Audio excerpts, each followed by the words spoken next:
দেশে একটা বড় সমস্যা, যেমন মনে করেন আজিজ বেনজির, খুব নামই আসতো না, সময় পাওয়া গেল না। ওই আবেদ আলী একজন হঠাৎ বিখ্যাত হয়ে গেলেন, এবং এবার প্রতিদিনই দেখবেন যে একটা আলী নালে হোসেন নালে কেউ আসতেই থাকবে। যে কবিতা একটা আছে না, সম্মুখ উর্মিরে ঠেলি পেছনের ঢেউ, মানে বড় যেটা সমুদ্র বলেন, বড় নদীতে ঢেউ একটা ওঠে আর একটাকে পেছনে সে ঠেলে দেয়, একটা ঢেউ উঠে সামনে, ঢেউ পেছনে চলে যায়, অথবা অথবা অদৃশ্য হয়। আমাদের এখানেও ব্যাপারটা সেরকম। অনেক কথা বলার আছে, কিন্তু এগুলো এত কথা বলবো না। কতগুলো বিষয় আমার মনে হয় বলা উচিত, এগুলোই বলবো, এবং যত কমের মধ্যে পারি তাই চেষ্টা করব। প্রথম কথা হচ্ছে যে আমি এই অনুষ্ঠানের ব্যানারটার খুব প্রশংসা করছি। এখন আমি জানি না যখন তারা শুরু করেছিলেন তখন তারা কারা কি বলে সমালোচনা করেছিলেন, কিন্তু এখন দেশ বাঁচাও মানুষ বাঁচাও খুবই একটা অ্যাপ্রোপ্রিয়েট স্লোগান। কিন্তু প্রশ্ন আছে, মানুষদের যিনি মানুষ, আমাদের অনেক মানুষের মধ্যেও মানুষ, মানুষদের নেতা বেগম জিয়াকে আমরা কি বাঁচাতে পারবো? আজকে সকালে পত্রিকায় পড়লাম আবার তাকে হসপিটালে ভর্তি করা হয়েছে। গতবার যখন তাকে হসপিটাল থেকে আবার বাসায় নেওয়া হলো, তখন বিএনপির নেতারা ডাক্তাররা বলেছিলেন তার অসুখটা এমন, এই ভালো হবেন এই খারাপ হবেন, এবং যা তার ট্রিটমেন্ট হিসেবে করা উচিত ছিল সেটা করা যায়নি। ওই একবার বাইরে থেকে সার্জনরা এসে সার্জারি করে তার একটা বাইপাসের মতো ভেতরে করেছেন, যাতে রক্তগুলো ঠিকই বুকের মধ্যে জমা না হয়ে বের হয়ে যেতে পারে ভেতরেই, কিন্তু তারপরে রিস্কটা যায়নি। মানুষ মানুষ বাঁচাতে পারছি না আমরা, বেগম জিয়াকে বাঁচাতে পারছি না, এরকম কথা বিএনপির সবাই তো নিশ্চয়ই ভাবছেন। আমি এরকম দেখছি না তো, এত বড় দুশ্চিন্তা নিয়ে হঠাৎ করে অথবা প্রস্তুতি নিয়ে একদিন সকালে দুপুরে সন্ধ্যায় যে কোনো একটা সময় হাজার হাজার লাখ লাখ মানুষ মিছিল করে নামলো। আমি কোনো ছোটও কিছু করছি না, বড়ও কিছু করছি না। কোটার যে আন্দোলনটা দেখলাম, 18 সালে যেরকম দেখেছিলাম এখন দেখছি তার চাইতে বড়। Bangla blocked, it's really A blocked, blocked হয়ে গেছে ঢাকা শহর। কালকে তো রাত 9টা পর্যন্ত গাড়ি টাড়ি যায় না, মানুষ হেঁটেও যেতে পারে না। আমাদের কেন্দ্রীয় কমিটির সাংগঠনিক সম্পাদক সাকিব আনোয়ার আমার সাথে দেখা করবার কথা, উনি আমাকে পরে বলেছেন বিকাল থেকে চেষ্টা করেছি, রাত 9টায় ফোন করে বলেছেন আমি এলাকায় রাস্তায় পার হতে পারিনি। এত বড় ব্লকের ছাত্রদের নামে কেন? কোটার সাম্য চাই, যা চলছে সেটা বন্ধ চাই, সম্পূর্ণ দাবির সাথে আমরা একাত্ম ঘোষণা করি। এখন করেছি, আগে করেছি, এবং যতদিন এরকম চলবে বৈষম্যমূলক ততদিন তার সঙ্গে থাকবো। কিন্তু আমার এরকম মাঝে মাঝেই প্রশ্ন হয়েছে, আজকে অবশ্য নূর একটা বক্তৃতা করেছেন, একটা ব্যাখ্যা দিয়েছেন, তখনও আমার মধ্যে প্রশ্ন ছিল। নূর অবশ্য বলছেন তখন তো বোঝেন নাই, কেউ তাদের বোঝাবার চেষ্টা করে নাই। আমি কিন্তু মনের মধ্যে শুধু তড়পাচ্ছিলাম যখন তারা স্লোগান দিয়েছিলেন বঙ্গবন্ধুর বাংলায় বৈষম্যের ঠাঁই নাই, বিরাট বিরাট স্লোগান, বিরাট বিরাট ছবি, শেখ মুজিব শেখ হাসিনা সবার। মনে হয়েছে বাইরে এই যাদের ছবি নিয়ে যাচ্ছ তারাই যে শেষ পর্যন্ত তোমাদের গাড়ির উপর পা তুলে দেবে সেটা এখন বুঝতে পারছো না। আজও আমার কাছে মনে হয় সেদিন তারা নাও যদি বুঝে থাকে, খেয়াল করবেন তারা রাজনীতি কিন্তু সামনে আনতে চায়নি, রাজনৈতিক নেতৃত্বকে চায়নি, আমরা সেখানে যাই কথা বলি চাইনি, এমনকি তারপরে যে নিরাপদ সড়ক আন্দোলন হয়েছে তারাও সেটা চায়নি। কিন্তু নূররা ওই আন্দোলন করবার পরে ওই আন্দোলনের ফসল হিসেবে নিজেরা সরাসরি রাজনৈতিক দলই গঠন করেছে। কি রকম বলা যায়, শুরু করলেন 0 থেকে, কিন্তু শেষ পর্যন্ত 100 হয়ে গেছেন। শুরু করলেন রাজনীতি বিবর্জিত, কিন্তু শেষ পর্যন্ত পূর্ণাঙ্গ একটা রাজনৈতিক দল গঠন করবার প্রয়োজনীয়তা অনুভব করেছেন এবং তাই করেছেন। আমি বলি 2024 এসে এখনকার তরুণ, এখনকার ছাত্র, এখনকার যুবক এইটা বোঝে না দেশের যিনি নেত্রী তিনি মারা যেতে পারেন যখন তখন, তারা বোঝে না যে মরিচের দাম 320 টাকা হয়ে গেছে। তারা বোঝে না যেরকম করে জিনিসের দাম বেশি হয়েছে, তুমি চাকরি যদি বা পাও, ওই টাকা দিয়ে মরিচই তো কিনতে পারবে না। আমার এরকম মাঝে মাঝে মনে হয়, আমার ছোটবেলায় আমি দেখেছিলাম, ছোটবেলা মানে আমি যখন স্কুলে পড়ি, কলকাতাতে ট্রাম ভাড়া বেড়েছিল 1 পয়সা, হুলস্থুল হয়ে গেছিল সেখানে, এমন রকম ব্লকেট, ওরা তো বন্ধ বলে। শেষ পর্যন্ত ওই 1 পয়সা ভাড়া যেটা বাড়ানো হয়েছিল সেটা কমানো হয়েছে। আর আমাদের এখানে সকালবেলা আপনারা একটা দেশলাই কিনতে যান, তার দাম ধরেন 5 টাকা, বিকেলবেলা গেলে বলে 10 টাকা, তাই দিতে হয়। অথচ তারপরেও সকাল বাদ দিয়ে বিকেলবেলা শত শত লোক নামে না, হাজার হাজার লোক নামে না। কেন দেশলাইয়ের দাম বাড়বে? আমরা সবাই বলি দাম বাড়ে কেন? সিন্ডিকেটের জন্য। কই সিন্ডিকেটের বিরুদ্ধে মিছিল তো বেরোচ্ছে না কেন? বলছি জানেন, আমাদের নিজেদের ভাবা দরকার। এইটাই তো সেই তারুণ্য যে এই দেশে স্বাধীনতার পতাকা তুলেছিল, পাকিস্তানি সেনাদের সঙ্গিনের সামনে রক্তের নদী বয়ে গেছে, সেই পতাকা কেউ নামাতে পারেনি। সেই ইতিহাস কে রচনা করেছে? এই দেশের ছাত্র, এই দেশের যুবক, এই দেশের তারুণ্য। অথচ সেই যুবক, সেই তারুণ্য, সেই ছাত্র এখনো আছে, রাজপথে আছে, অথচ সবচেয়ে ন্যায্য লড়াই, মুক্তির লড়াইটা গড়ে উঠছে না। ভাবেন, অনেক কথা আছে, ওই যে বলি পেটের মধ্যে গুড়গুড় করতে থাকে, কিন্তু শেষ পর্যন্ত জিহ্বায় আনা যায় না। আর আমি যে কথা মনের মধ্যে আছে সেই কথা যদি বলি, তাহলে হঠাৎ করে সুব্রতদা মনে করবেন আমাকে আঘাত করলেন কেন? আমাকে আঘাত করে কথা বলে কি আপনার ঠিক?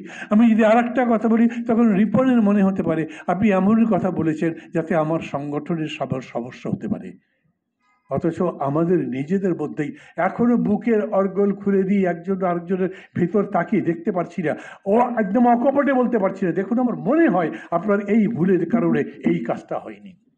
এখন পর্যন্ত খোলাখুলি বলতে পারছি না, আলোচনার ভিত্তিতে ঠিক করতে পারছি না অতীতে আমার কি ভুল ছিল।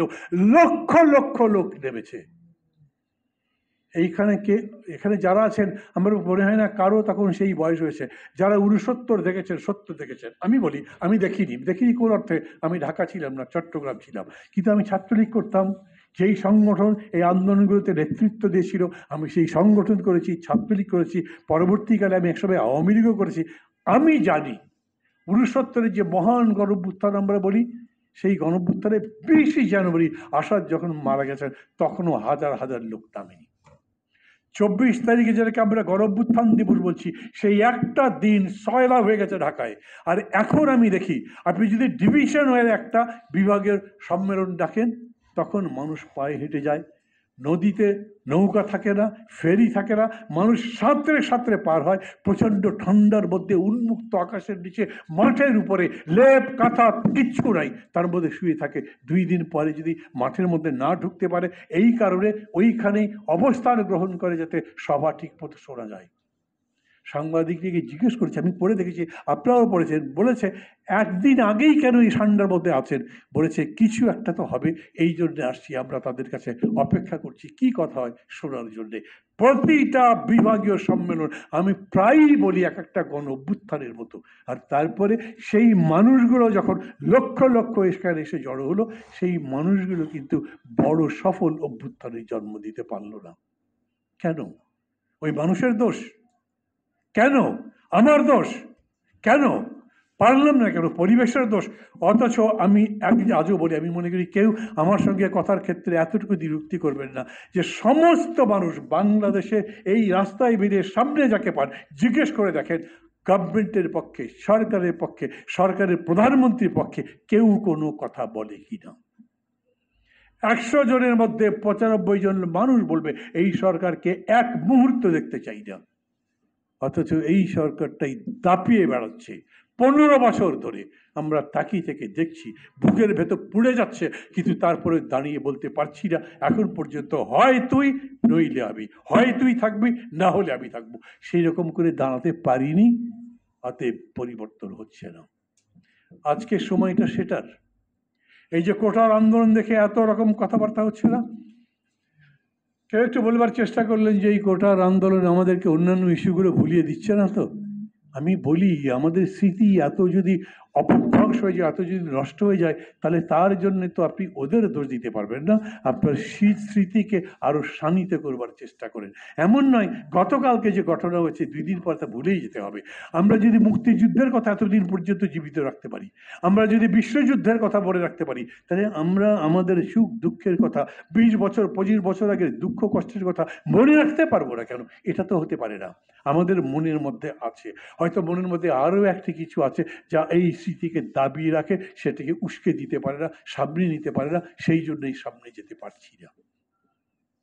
আমার বক্তব্য হচ্ছে, আমরা যারা যারা আছি সবাই মিলে আজকে যদি মনে করি যা চলছে, আবার বলি, ওরা বলেছে, আমি দেখলাম কালকে রাত্রেবেলা হঠাৎ করেই ফেসবুকে দেখতে দেখতে দেখলাম যে কোটা আন্দোলনে এখন একজন সমন্বয়কারী আছেন, নাম বলছি না, তিনি বলেছেন আমরা একদিন বিরতি দিচ্ছি, তারপরে আবার কিছু প্রচার করব, তারপরে আবার নামবো।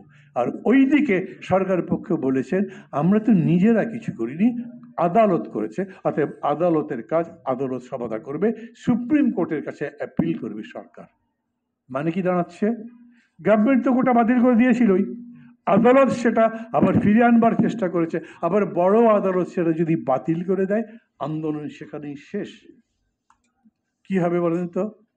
3 দিন পরে সুপ্রিম কোর্ট যদি বলে না, আমরা সরকার যে প্রজ্ঞাপন দিয়েছিল সেটার পক্ষে আছি, আমরা অন্তর্বর্তী মাঝে যে আদেশ দেওয়া হয়েছিল কোটা স্থগিত করার সেই আদেশের সঙ্গে নাই। ওরা তো বলেছেই আমরা পড়ার টেবিলে চলে যেতে চাই।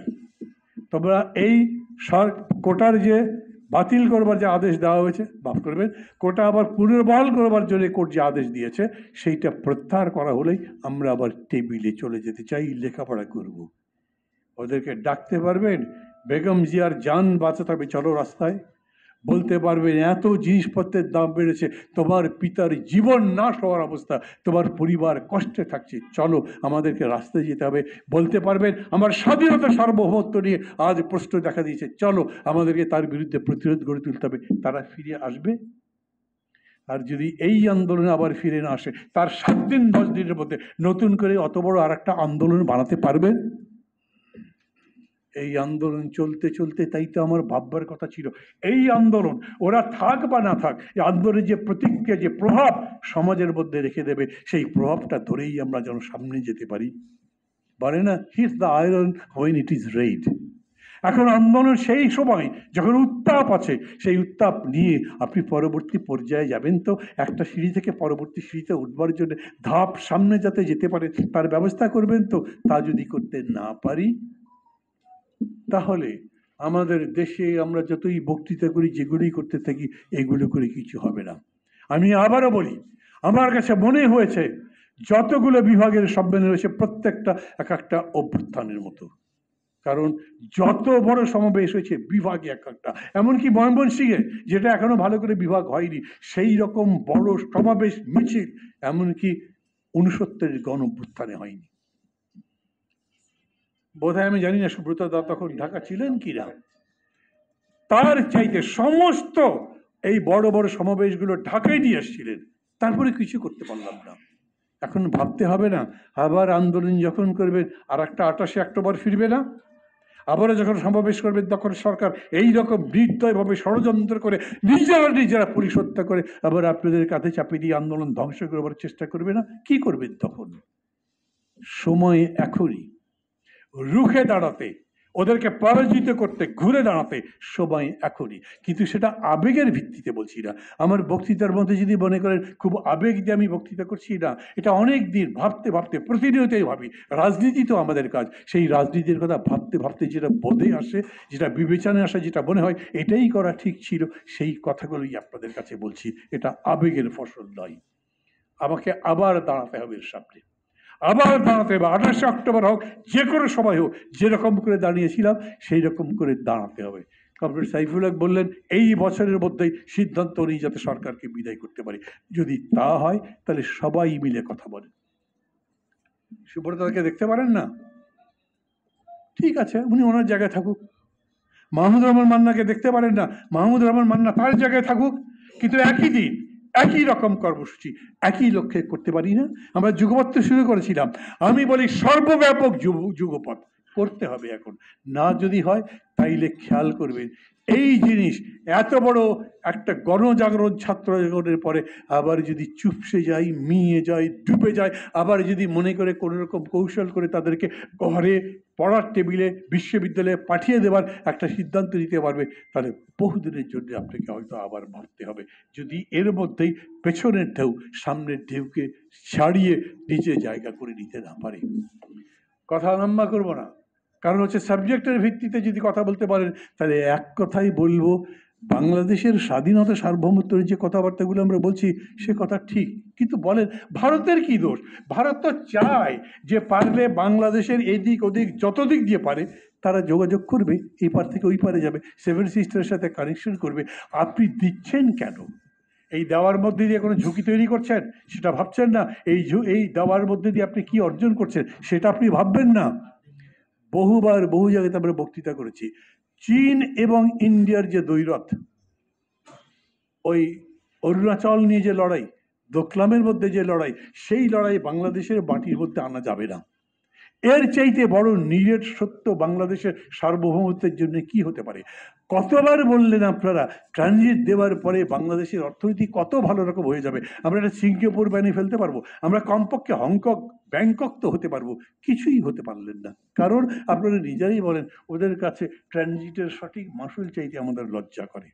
এবং তারপরে এখন যেটা করেছেন সেটা তো ঘরের মধ্যে তাদের দৃষ্টি ফেরবার সুযোগ করে দিয়েছেন, সেটা করেছেন আপনাদের আণবিক চুক্তির যে শেয়ার করবার সিদ্ধান্ত সেটার মধ্যে সেটা করেছেন, আপনারা যখন যুগ্ম স্যাটেলাইট প্রতিষ্ঠা করবার সিদ্ধান্ত নিয়েছেন, এই সব কিছুর মধ্যে দিয়ে যেটাই হোক নিজেরা নিজেদের ক্ষমতা যা আমরা প্রয়োগ করতে পারতাম সেটা তাদের কাছে জমা দিয়ে দিয়েছেন। মাঝে মাঝে বলেন আমি বঙ্গবন্ধুর কন্যা, বঙ্গবন্ধু যে খুব বড় কাজ এখানে করে ফেলেছিলেন তা আমি মনে করি না, কিন্তু এটা ঠিক যে উনি এইরকম বলবার ক্ষমতা রেখেছিলেন। যখন তিনি ওআইসিতে গেছেন, যখন প্রশ্ন করেছিল তখন বলেছেন এটা আমার নিজের সিদ্ধান্ত নেবার ক্ষমতা আছে। আমি এরকম বলছি না যে মোদির পারমিশন নিয়েই তিনি চীন গেছেন, কিন্তু এটা ঠিক মোদি যেন বিরক্ত না হয়, রাগ না করে সেই কাজটা করেছেন। নিজের স্বাধীনতা সার্বভৌমত্ব নিজের সক্রিয়তা অন্যের কাছে বিসর্জন দিলে এইরকম তো হবেই। আর একটা সরকার, একটা পার্টি, একটা নেতা যদি সর্বাংশে দুর্নীতিবাজ হয় তার কাছে ভালো কিছু আশা করতে পারেন? এখন কি করছে, কত রকম বলেছে আমাদের কিছু করার নেই, আইন বিচার স্বাধীন, অতএব তারা কোটা বাতিল করে দিলে আমাদের করার কিছু নাই, আবার ওই আদালতই সেটা ঠিক করবে। মাহমুদুর রহমান মান্নার পাসপোর্ট যে 10 বছর ধরে আটকে রেখেছেন কোন আইনে? আমার পাসপোর্টের মেয়াদ শেষ 5 বছর আগে, আমি কতদিন ধরে বলছি পাসপোর্ট ফেরত দেন, অন্তত রিনিউয়াল তো লাগবে, তা পর্যন্ত করতে দেয় না, একটা হিয়ারিং করতে দেয় না। আর তারপরে বলে আমাদের আদালত স্বাধীন। আমাদের আদালত কতখানি স্বাধীন সেটা আমরা অতীতে দেখি নাই? সমস্ত ক্ষেত্রে তারা এই রকম দুর্নীতি মানে কি নীতিহীনতার চাষ করছে। কোন এক দারোয়ান, কোন এক ড্রাইভার লক্ষ কোটি টাকার মালিক হচ্ছে, তখন প্রধানমন্ত্রী আনন্দের হাসি সে বলছে আমাদের অর্থনীতি কত অগ্রগতি করেছে, দেখেছো তো, গরিব মানুষ বড়লোক হচ্ছে। আরে লক্ষ কোটি গরিব আরো গরিব হয়েছে, একটা গরিবকে বড়লোক বানিয়ে ওই যে বলে না সারা অঙ্গের মধ্যে যদি শুকিয়ে যায় সমস্ত শরীর, কেবল মুখের মধ্যে পাউডার মাখিয়ে এটাকে খুব চকচক করে রাখলেই কি আমাদের স্বাস্থ্য ভালো বলতে হবে? এই রকম করছে তারা, দেশের অর্থনীতি, মানুষের জীবন সমস্ত কিছু ডিংড়ে ছিবড়ে করে একদম শুষে নিয়ে বাংলাদেশটাকেই একটা ছোবড়ার মতো বানিয়ে ফেলবার পরে এখন তারা চেষ্টা করছে চীনের কাছে যে গিয়ে কিছু করা যায় কিনা। কারণ আমাদের রিজার্ভ শূন্য, আমাদের অর্থনীতির অবস্থা খারাপ, আমরা আমাদের জিনিসপত্র যা খুবই প্রয়োজন সেটা ইম্পোর্ট করতে পারি না, আমরা গ্যাসের টাকা দিতে পারি না, বলে গ্যাস আপনাকে ওরা দেবে কিনা, এরপরে বিদ্যুৎ পাবেনি কিনা কয়েকদিন পরে সেটা নিয়ে পর্যন্ত প্রশ্ন আছে। তখন মোদিকে এটাই তারা বুঝিয়েছে, ইন্ডিয়াকে বুঝিয়েছে তোমাদের সাথে আমাদের আত্মার সম্পর্ক, ওদের সাথে আর্থিক সম্পর্ক করতে দাও, এরকম বলেছে না তারা। কিন্তু এইবার দেখা যাচ্ছে পররাষ্ট্রমন্ত্রী নিজেই বলছেন না, আমরা যে আলোচনা করেছি সেই ডিসকাশন টেবিলে আমাদের এই বিষয়ে কোনো এজেন্ডা নাই, কেবল বিশ্ব মেমোরেন্ডাম। আমি বলি এই ধরনের বেশি চালাকিবাজি করবার কারণে এই সরকার এমন একটা বিপদ টেনে আনছে, নিজের অর্থনীতিকে রক্ষা করতে পারবে না, নিজের স্বাধীনতা সার্বভৌমত্বের ব্যাপারে সমস্ত ধরনের সারেন্ডার করবে, দেশের অর্থনীতির সংকট দূর হবে না, জিনিসের দাম কমবে না, বিনিয়োগ বাড়বে না, মানুষের চাকরি কিছু হবে না, এবং এই কারণে দেশের মধ্যে একটা হাহাকার তৈরি হবে।